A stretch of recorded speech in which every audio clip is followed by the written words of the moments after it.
Pretty embarrassing. Right now? Yeah. So we're live right now. Oh, okay. 4 seconds in, 5 seconds in. Okay. Well, let's just jump into it. Hey, everybody. Technical difficulties, but whatever. We're good. Yeah. We're coming to you the weekend recap. As always, Justin can't be here tonight because he is traveling. You know, he's living that greatest life. World traveler. Indeed. So just me, Josh, and Ken. Here we are. And we got some stuff to talk about this week. It's been a big week, actually. Mm-hmm. And we're pretty much going to devote this entire show to Star Wars. Well deserved. I mean, a lot of Star Wars stuff. You got your phone where you can kind of go through everything? I mean, I kind of got it in my head, but I can go through it if you want. Oh, well, that's fair. That's fair. Yeah, you know, I got mine's on the memory. So. Yeah. That's the right. Okay, so much Star Wars. My gosh, y'all. New shows, new movies, new movie trilogies, going into the past, going into the future. There's a lot going on, man. There is. Do you want to start in the past or do you want to start right now? I want to start with the Ahsoka trailer. Yes, the greatest thing we saw at this Star Wars release is the Ahsoka trailer. And if you haven't watched it, then go your ass over to YouTube and behold all that is awesome. Yes. So, good gosh, what a build up to this. More than a build up. I mean, this is years and years worth of the Ahsoka character coming up through the Clone Wars animated series, which is so canon, and you've got to watch it. Uh-huh. But also her starring in The Mandalorian. Take over. Yeah, so Ahsoka was an original character that Filoni brought into the Clone Wars and became the fan favorite. That's not a joke. She became the favorite character of all these people that are watching these shows. Kind of like Boba Fett was the favorite character when Star Wars came out. Mm-hmm. A completely original character that has now warmed all our hearts, and she owns this shit. And it was a big plan for Filoni. He did the long game, because when she was first introduced as Anakin's Padawan, she was annoying as hell. She was a young kid, and he did that on purpose, and he said he did that on purpose. Mm-hmm. We watched her grow as a character and as a person, all the way up to that I think it's the 5th season, to where she was persecuted or set up, and the Jedi was ready, that they turned her over to the Council, and the New Republic was about to freaking execute her, and then it was proved that she was actually not guilty, and she was set up, and then the Jedi invited her back, and she handed her little braid, "No, I'm good," and she has never been a Jedi since. Yeah. Although she walks the way. It's interesting because she is I think she's actually the only Jedi we've ever seen who is not a Jedi, technically.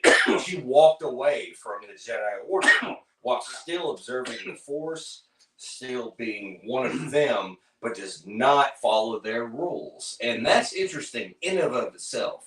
You know, if the only reference I can make is if you're a priest who walks away from your order and still follows what you believe in, are you still a priest? You know, it's an interesting conundrum. Mm-hmm. You know, with her especially, because she still has these powers, but she is not, in her own words, she is no longer a Jedi. So what do you do with that? You know? I'm still wondering why I'm choking on my own spit. I don't really know either. But it is kind of this idea of the Jedi as a religious order. Mm-hmm. Can you walk away, deny what they believe in, follow your own beliefs, and still be one of them? And I think she is a perfect example of that. And I think we're going to start seeing a little bit more of that. And we're going to talk about that later. Mm-hmm. But let's dive into that trailer, man. There's so much in that trailer, including live action versions of all the Rebels. Oh my God. With the exception of Zeb, and I feel like they gave us Zeb last week. They did. Purpose. Yeah, we've seen live action Zeb. They did that on purpose because they knew this was coming, and then we would see Hera and Sabine. We even saw Ezra on a hologram. Yes. Live. I mean, it's a so tremendous kind of thing. So tremendous. I mean, this is pretty revolutionary. The fact that animated going into live action and it being all tied together and all continuity. I mean, we're living in an exciting time, man. It really is. And I feel like Star Wars is the Star Wars I've always wanted it to be right now. Yeah. Now, I've got some problems with some of the stuff. I mean, it's still very cyclical. We still keep doing the same things in a lot of the stories. and that's my biggest problem with it. Sometimes it doesn't feel very fresh. Mm-hmm. Like we don't need Mandalorian to go on a quest every episode, and then somebody give him a side quest so that he can complete his other quest. We do that about every other episode. So Yeah. let's do something new there. But that's a gripe on that. But let's go back to the Ahsoka trailer. I got on the tangent there. So much here. There's so much here. Yeah. No, what I like about the Ahsoka trailer is we've heard from the showrunners that this is going to be a completely separate story somewhere else in the universe. That they're not trying to tie in to the mainstream Star Wars universe. This is going to be them doing their own thing, which I think is great. I think you need to step outside and tell other stories in Star Wars because it's galaxy spanning. So why are you going to try and tie everything in? And I think that's wonderful. Mm-hmm. The other thing, and I am just that much of a nerd, when I was like in 6th grade, I got obsessed with the Star Wars expanded universe. And I read every book under the sun that they came out with. And then Disney bought them and all those were wiped out. They are picking and choosing the best parts of those books. And I could not be happier. Mm-hmm. And what is the best part they're picking in that book, Ken? The Heir to the Empire, is that what you're talking about? Yep. There's a lot of people that adore those books, and it's all over the internet. A lot of people are really excited. And Ahsoka even dropped that, talking about Thrawn is the heir to the Empire. So they're giving a nod to it for us, by us kind of thing. It's like, this is what but it's going to be loosely based, clearly. Oh, yeah. I don't expect it to follow the books. But that is based off Thrawn and his species. They're a rare species because they stick to themselves and they live in a far away, kind of off the map kind of galaxy in the universe. So you've read the books. Why don't you kind of touch on that? What do you see in this trailer that makes you think that what are they doing? I mean, Thrawn was clearly an officer who led a fleet of the Empire. And in the books, and I don't know if it's done the same way, when he saw the Empire's fall, instead of going to try and help, he left.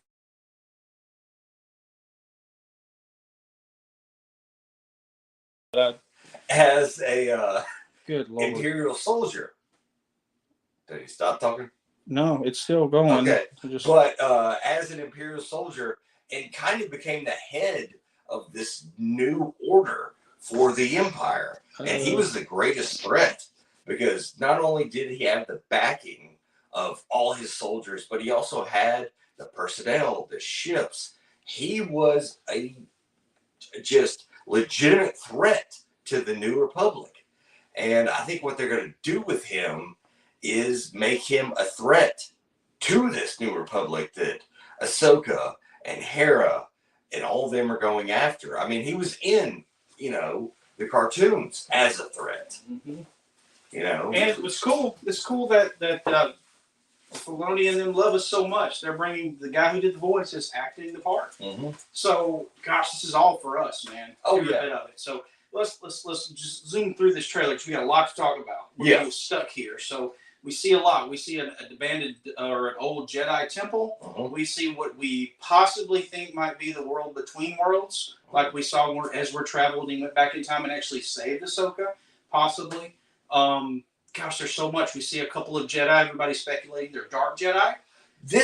That was, at first everybody was jumping on it. They looked like they were Sith or dark Jedi, but then it came out later. Those lightsabers aren't red.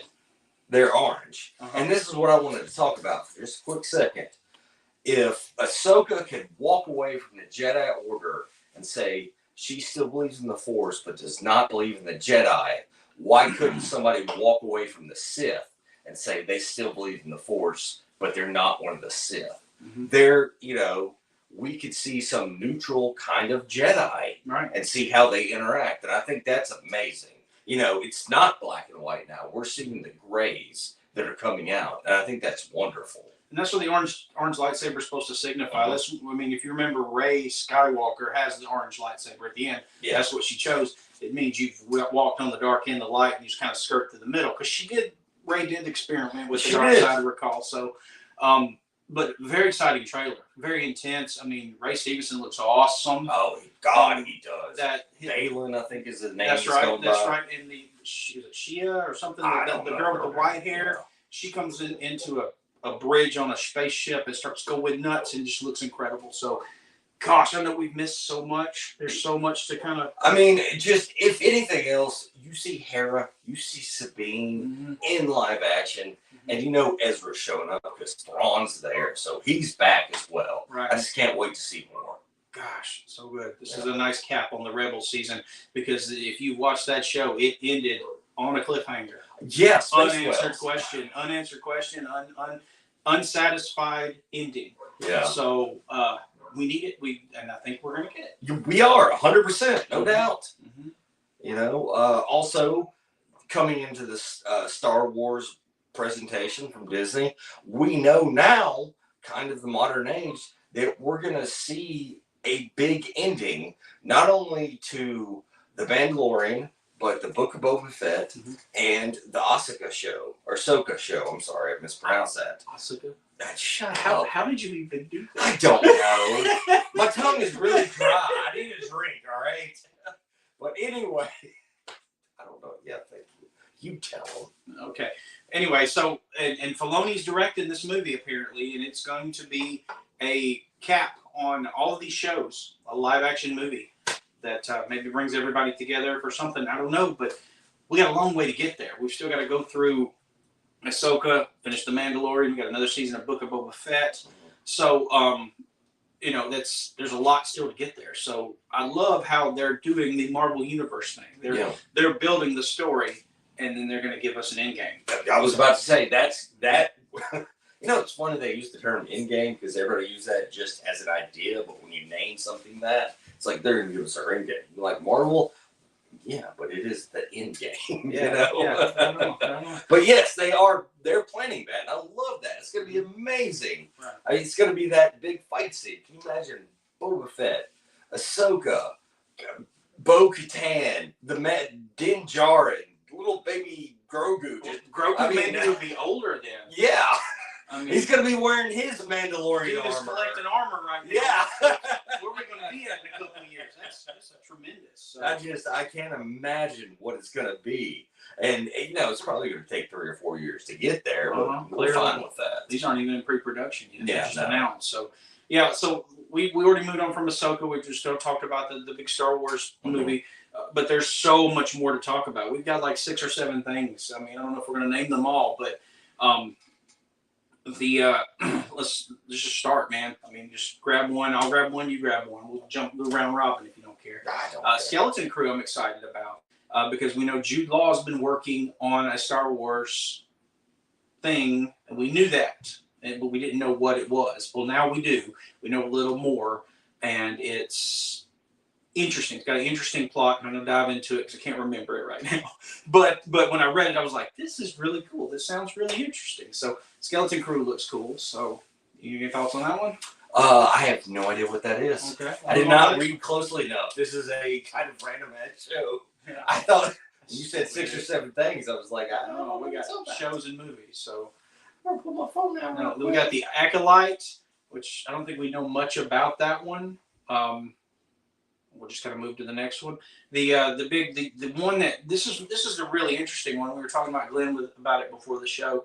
The one where they go back to the beginning of the Force, the very first Jedi. It's 25,000 years in the past of the earliest Star Wars that we have, to where the first person discovered the Force and started using the Force and started.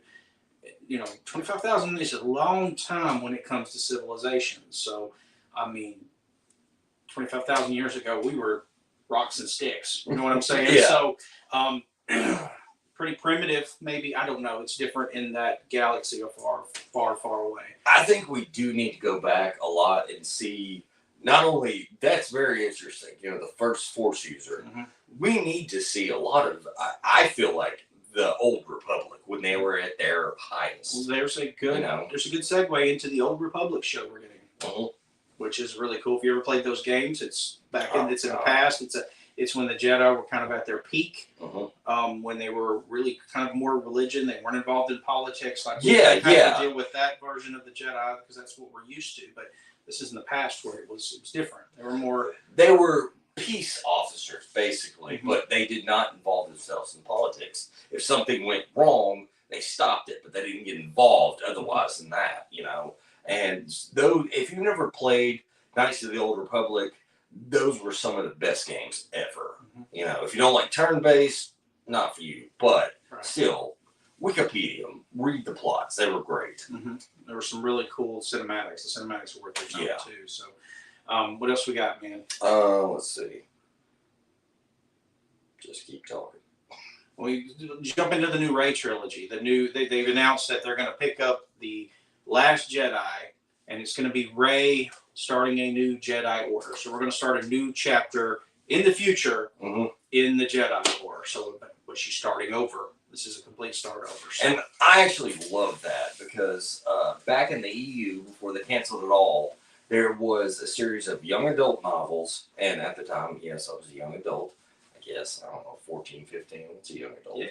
But it was the Jedi Order. And it was these twin sons of Han Solo and Leia who were part of it. And then their triplet who was Anakin. And it was just this great series basically about like, it's like Hogwarts for Jedis. I know this is not going to be that at all, okay?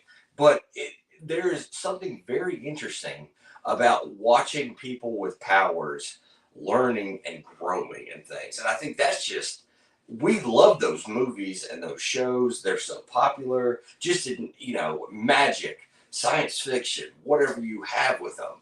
I think, you know, Rey being leader is very interesting.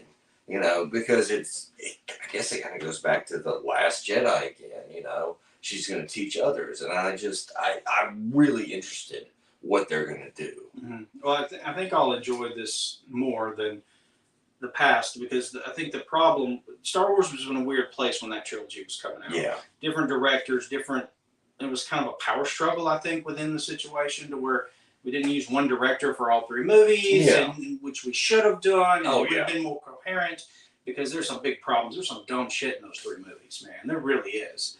So there's some really cool stuff. There's some really dumb stuff. But so I think there's some redemption coming where everybody was wondering if they were going to write off that Rey trilogy. We'll call it the Rey trilogy. I don't know what else you call it. But everybody thought they were going to write it off, kind of ignore it and move on. But no, they're embracing it.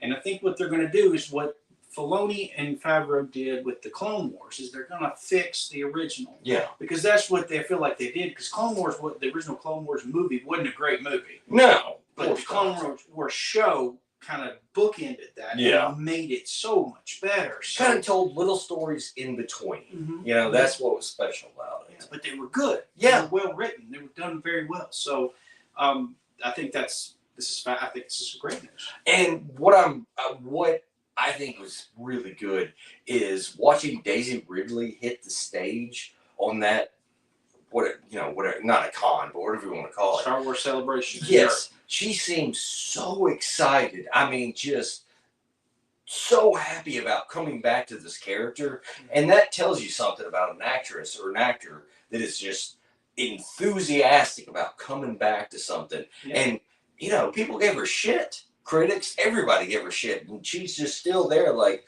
I want to do this again. It wasn't her fault the movies weren't great. No, it's not. Because she did a good job. She's a decent actress. Is. She never took me out of the movies. Yeah, herself. I have nothing but good things to say about her as a person, as a character, as an actress. It was the other stuff. It was the green milk that Luke drank, that kind of shit. But anytime somebody involved, and especially the main character, just seems like just fucking pumped up to do this. Right. You know, you gotta give it. It's like, all right, well, let's go. Let's see. You know, even if it's the worst movie in the world, maybe they'll get it good. You know. Are they outside? They're not.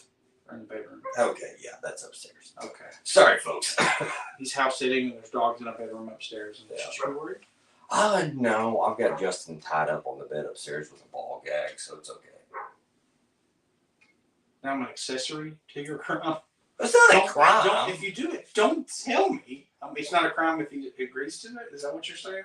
Well, he can't agree to it. His mouth shut. Oh my God. What's the next thing we're going to talk about? Okay, moving on. Oh, please. That is most of Star Wars, the things we've seen and whatnot. We have got a couple trailers that I think are fucking amazing. The first one, we're going to go to DC first, actually. The Blue Beetle trailer. Looks so fun. It does. It looks so fun. It doesn't feel like a DC trailer. Mm-hmm. That's what threw me, actually. Yeah. Well, and Gunn has embraced it as this is the first movie in the new DC. Okay. He's embraced it. He said, "This is part of my world." He's taken it. It must be good because he's doing that. Yeah. He's not playing both sides like he is with the Flash movie. The Flash movie, he's kind of keeping tight-lipped. He's like, "Yeah, it's here. We're doing this. We're gonna, distract you this way." But no, he's saying Blue Beetle's the first movie in my new universe, so he may have had more involvement in that. Yeah, he might have had a hand in it. Or it may just be a good enough movie to where he's like, yeah. So we've got the Jaime Reyes Blue Beetle as opposed to Ted Cord's Blue Beetle, and it does just look a whole lot of fun. I don't know if Ted Cord's going to make an appearance. Justin and I have kind of a bet about that, but it's just looking really good. It's not, dark and dour and all that shit. Mm-hmm. It looks like a kid gets superpowers, and we'll see what happens. I like that actor, the guy from Cobra Kai. Yeah. Miguel from Cobra Kai. He's a good actor, man. He's super athletic. He's, martial artist, and it looks like a fun, man. The effects look great. They do. Excited about it. Yeah. We haven't seen like a definitive villain. All we've seen so far is like a corporation as a villain. Yeah. And that would be fine for a first movie. That checks out. Yeah. But in the cartoon, like in Young Justice, there was an evil beetle, a black beetle. The black beetle was the evil, because the scarab is it's almost like the power ring for the Green Lantern. Yeah, it's alien tech. Right, it bonds with you, and it takes over your mind sometimes. And we'll see if they go that route. Like opening up kind of galaxy wide. I don't think they will this soon into the new DC. I hope we don't do like we did with the Flash show, where there's like 20 speedsters in that. Yeah, no, I agree. Just keep the Blue Beetle. I hope it's just this one thing, and then maybe down the road we get. What's the next trailer you want to talk about? The Marvel trailer. The Marvel trailer. Which one? I don't know. I'm drawing a blank right now. There was a Marvel trailer. You sure? 100%. A Marvel trailer. The new Spider-Verse trailer? Well, there was a new Spider-Verse trailer. We got about a week ago, and it looks incredible. Still got all the heart that the first one had. Super excited about the new Spider-Verse, man. It looks amazing. They're always good. Got another Marvel trailer, man. I thought we did. It's like clockwork. The hell was I talking about? We might not have something that I don't know about. I might just be a dumbass.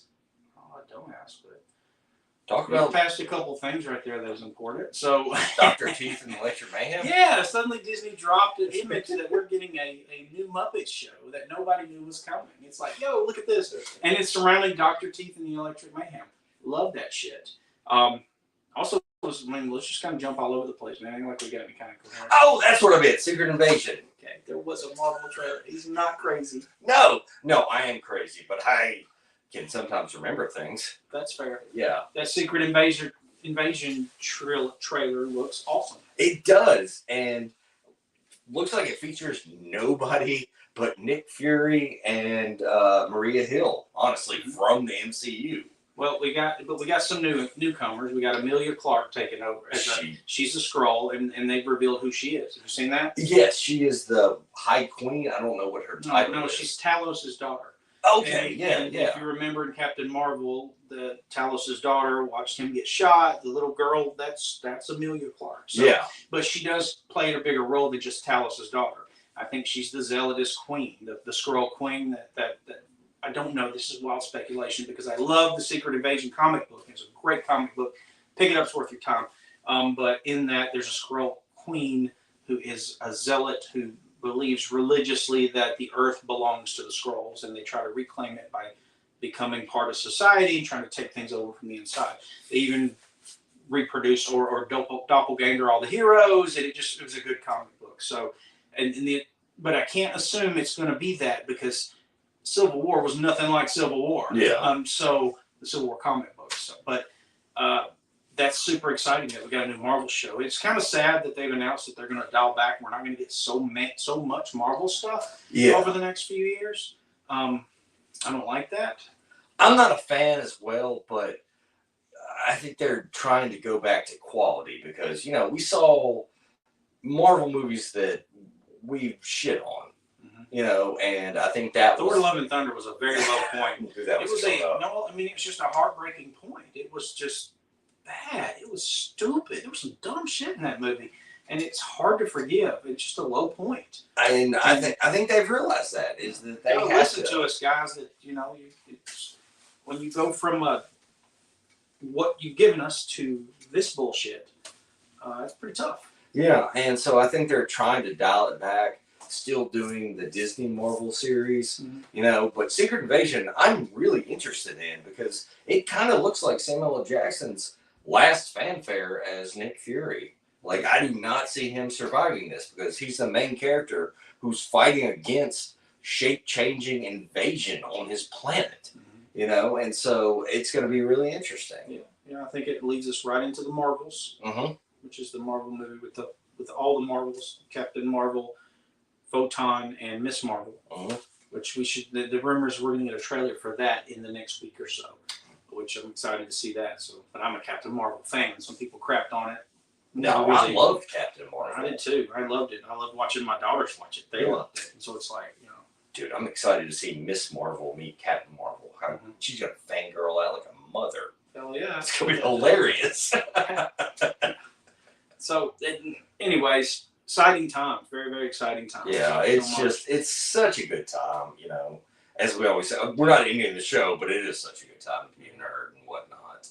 I really have much else to do. Yeah, I don't really think we do. We already ending the show. Yeah, okay. So, in the words of Justin, it's such a good time to be a nerd. Talk to us in the comments. Some of us are going to be at HuntsvilleCon in the next coming weeks. 2 weeks. 2 weeks. Huntsville Pop Culture Expo. We'll have a table there. We have panels there. And we do the media there. We're all over the place. CNA will be everywhere. So come see us. Come argue with us about it. Come tell me that you don't like Captain Marvel so I can give you shut up juice. What is shut up juice? Is that just vodka? Could be. And a punch? I don't know. Could be. But yeah, we don't condone any violence. We do not. Anyway, so great time to be a nerd. And as always, Excelsior. Have a good night. Good week. Stay safe.